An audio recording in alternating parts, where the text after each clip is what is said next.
Americans from all walks of life are continuing to feel the effects of the financial crisis. In recent weeks, concerns about the availability of credit, the safety of financial assets, and the volatility of the stock market have made many families understandably anxious about their economic future. The federal government has taken bold action to stabilize our economy. Earlier this month, my administration worked with Congress to pass bipartisan legislation that is providing funds to help banks rebuild capital and resume lending. The Federal Deposit Insurance Corporation has temporarily guaranteed most new debt issued by insured banks, which will make it easier for these banks to borrow needed money. And the Federal Reserve is launching a new program to provide support for commercial paper, a key source of short-term financing for America's businesses and financial institutions. These steps are beginning to show results, but it will take time for their full impact to be felt. In coordination with the United States, many other nations have taken similar steps to address turbulence in their domestic markets.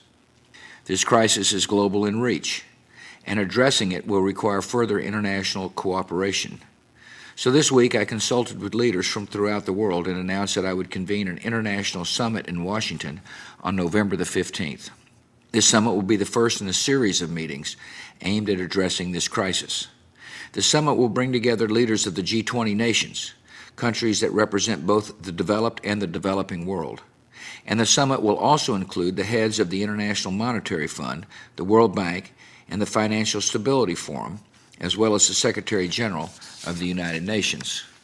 During this summit, we will discuss the causes of the problems in our financial systems, review the progress being made to address the current crisis, and begin developing principles of reform for regulatory bodies and institutions related to our financial sectors. While the specific solutions pursued by every country may not be the same, agreeing on a common set of principles will be an essential step towards preventing similar crises in the future.